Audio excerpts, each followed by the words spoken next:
former Prime Minister Ehud Olmert, alleging that it resembled the Nazi concentration camps built during World War II. So if the former Prime Minister of Israel were to come to Columbia University and give a speech about how this humanitarian city reminds him of concentration camps built by the Nazis, he would be run off campus as an anti-Semite. That's how absurd this is.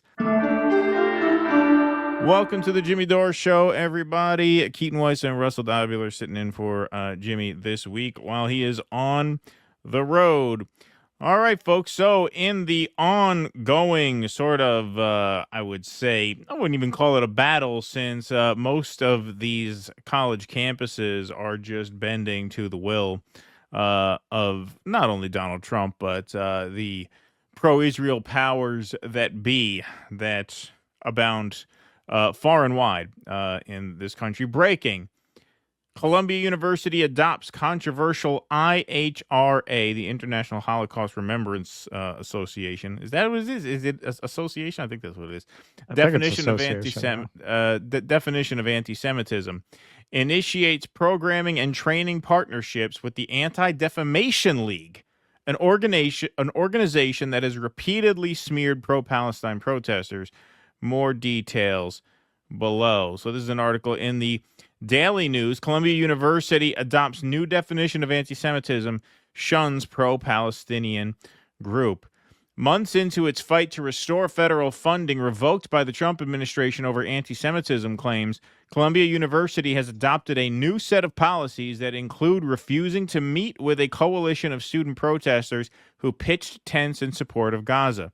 The embattled school also agreed to adopt a definition of anti-Semitism that recognizes some criticism of Israel as discriminatory towards Jewish students. It basically renders all conceivable criticism of Israel as anti-Semitic, including the most basic and the broadest, which is the declaration or professing of the belief that the state of Israel is, by its nature, a racist project. Like, how do you criticize Israel without making that core claim, right? The late Tuesday announcement comes days after Columbia was reportedly nearing an agreement with the federal government, though acting President Claire Shipman suggested any deal they may reach is, quote, only a starting point for change rather than bending to external demands. The fact that we face pressure from the government does not make the problems on our campuses any less real, Shipman wrote to students and faculty. Under the newly outlined plans, the university leader said Columbia has not recognized and will not negotiate with Columbia University Apartheid Divest, CUAD, its representatives, or allied student groups. It follows similar action taken by Barnard College, its sister school, in recent weeks. In spring 2024, CUAD took credit for the encampment that commandeered the main campus lawns as its representatives met with university administrators over their demands to take down the tents.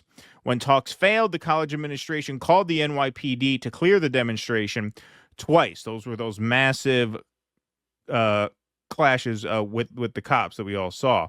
Organizations that promote violence or encourage disruptions of our academic mission are not welcome on our campuses, and the university will not engage with them, Shipman wrote. The announcement also said that Columbia's revised understanding of anti-Semitism will be based on what's known, it's not association, it's alliance, that's what it is, as the International Holocaust Remembrance Alliance definition of anti-Semitism. Colleges have increasingly used the framework to respond to campus protests, a development welcomed by many supporters of Israel, but criticized by protesters who say it infringes on free speech, of course. This definition states that some critiques of Israel as a Jewish state may cross a line into anti-Semitism. Well, yeah, obviously, not obviously it's anti-Semitic, but how do you criticize Israel without criticizing the basic premise that it is an apartheid racist state? If they're saying you can't say that, then what can you say about Israel? Right. Such as denying the Jewish people's right to self-determination or claiming that the existence of Israel is a racist endeavor. Comparing contemporary Israeli policy and that of Nazis would also be considered anti-Semitic under its terms. Plant a flag there. Hold that thought. We're going to get to that in a few minutes. Adopting the IHRA anti-Semitism definition had been one of the Trump administration's prerequisites for resuming negotiations over the flow of federal funding. But Columbia had previously stopped short of fully embracing the approach in its disciplinary cases. The formal incorporation of this definition will strengthen our response to and our community's understanding of modern anti-Semitism, Shipman said. That is just a completely anti-intellectual statement. This is an Ivy League university. They're now teaching you to be stupid. That's what they're teaching their kids now. Now you have to be a moron to remain in good standing at this esteemed Ivy League university.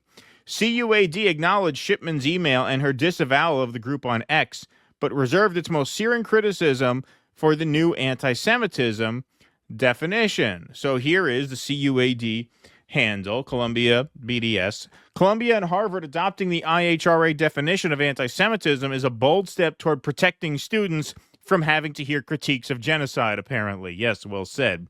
First it was Harvard, then Columbia. Soon the IHRA definition of anti-Semitism will be standard across higher education, not to fight hate, but to criminalize dissent.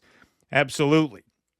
Columbia will also launch training by the Anti-Defamation League and several other national Jewish organizations, and build out programs focused on constructive dialogue.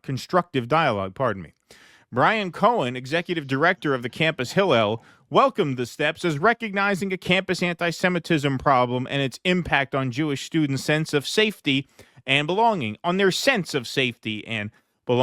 Mahmoud Khalil said in a recent interview, feelings are not facts, meaning there's a difference between feeling uncomfortable and being unsafe. How ironic that he had to frame it in Ben Shapiro's own language to make a point that these sort of anti-woke warriors have been making for years in every other context but this one.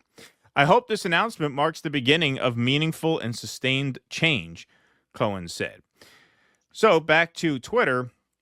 The Columbia University chapter of Jewish Voice for Peace releases a statement criticizing Columbia's announcements to adopt the IHRA definition and partner with the ADL. The JVP statement says the new commitments to combat anti-Semitism are a dangerous escalation of Columbia's commitment to silencing opposition to genocide. The statement adds, our opposition to Israel's adoption of genocidal policies previously used against our own ancestors by Nazi Germany apparently constitutes anti-Semitism as well. Yes, once again, the comparison to the Nazis is considered anti-Semitic.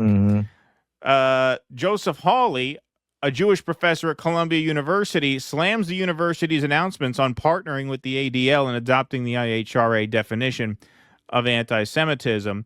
The IHRA definition has become a right-wing fixation because they think it will let them suppress criticism of Israel even as the ethnic cleansing of Gaza intensifies and enters the phase of building actual camps. Yes, so here is the kicker, folks. Comparison to Nazis and Nazi Germany is considered anti-Semitic according to the IHRA anti-Semitism definition, which is now the standard at Columbia University. Under that definition, the IDF and the former Prime Minister of Israel would be considered anti-Semitic. So this is the Times of Israel just reporting this. One of the major Israeli papers with the headline, IDF said to warn against the Gaza humanitarian city. XPM brands it a concentration camp. So Israel is planning to build, and these plans have not gotten off the ground yet because there is political tension preventing that from happening, because even the Israelis, even the genocidal Zionist Israelis at the highest levels of the military are saying, wait a minute, this sounds like something the Nazis would do. They are making Nazi comparisons. A proposed plan to establish... They just noticed, huh? Yeah. A proposed plan to establish a humanitarian city, quote unquote, in southern Gaza, in which at least 600,000 Palestinians would be confined, continued to receive backlash from within Israel and abroad on Sunday, with some, including my highlighting here, because this is important, former Prime Minister Ehud Olmert alleging that it resembled the Nazi concentration camps built during World War II. So if the former Prime Minister of Israel were to come to Columbia University and give a speech about how this humanitarian city reminds him of concentration camps built by the Nazis, he would be run off campus as an anti-Semite. That's how absurd this is. That is how fucking absurd this is. That by their own definition, by their own rules, they would have to penalize the former Israeli prime minister for citing, apparently, one of the Israeli papers of records in which the IDF, the committers of these heinous crimes, are warning against this humanitarian city, making, yes, comparisons to the Nazis. That is how much Columbia University has jumped the shark. That is how far they have gone to debase themselves. For what? For Israel. All they got to do is divest from Israel, and these protests are not just broadly anti-Israel. I mean, they are, but they are done with a specific intention to get Columbia, their school, which they pay tuition to divest from Israel, because they don't want their dollars going to an institution that is then investing in Israel.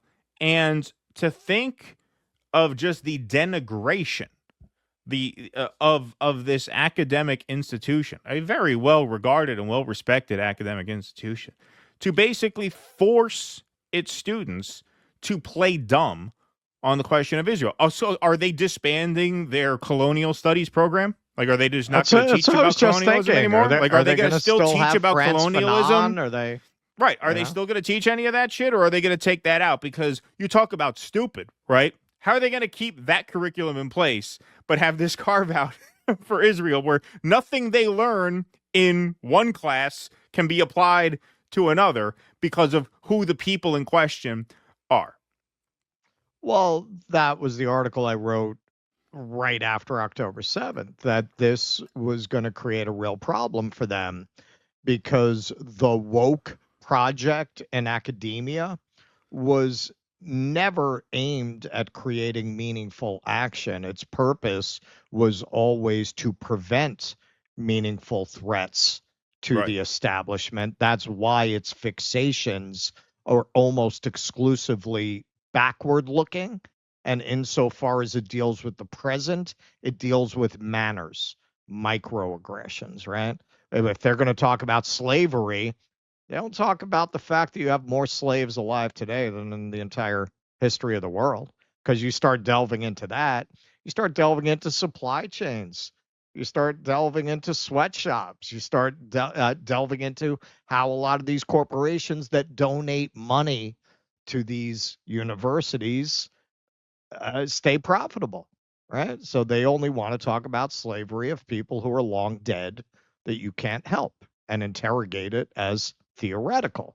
Right. Once this happened, well, now you've spent literally over a decade training a couple of generations of students now to believe that they're better than those people in the past who supported settler colonialism or were behind the Trail of Tears. We're better than that. And then they found out, no. This was all a con. Right. This was all a con. This was all a misdirection. It was all a fugazi. It was all about keeping you distracted with who touched whose hair and who pees in what bathroom. You were never meant to actually take any of these ideas into a place where it's going to fuck with the money, where it's gonna fuck with the war machine. As soon as they did, they found out what the real face of the establishment is. And that was the question from day one. How are they going to handle that? Is it going to radicalize them, or are they going to bend the knee? Now, if you look at what happened with Mamdani, and you look how overwhelmingly that vote was a youth vote, that is partly a reaction to this. And something that they should keep in mind, because this is wokeism on steroids. What happened to every draconian woke attempt to engineer human behavior? In every place where people had the opportunity to choose, whether with their vote or with their consumer choices, they voted against those projects. That's the same thing they're going to do here. You are not, in the end, going to be able to keep people inside these fences. Quite the opposite. You're just building a counter reaction against this that is going to, again, I mean, we've been saying this from the beginning, man. You know, the Zionists want an anti-Semitic backlash because it justifies their existence. But for Right. Jews who are perfectly happy and prospering outside of Israel, like most, it's going to be very bad when the dam breaks. Hey, come see us on tour. We're going to be in Toronto, Red Bank, New Jersey, Northampton, Massachusetts, Concord, New Hampshire, Oxnard, California, Rutherford, New Jersey, New York, Edmonton, Calgary, and Vancouver. Go to jimmydore.com for a link for tickets.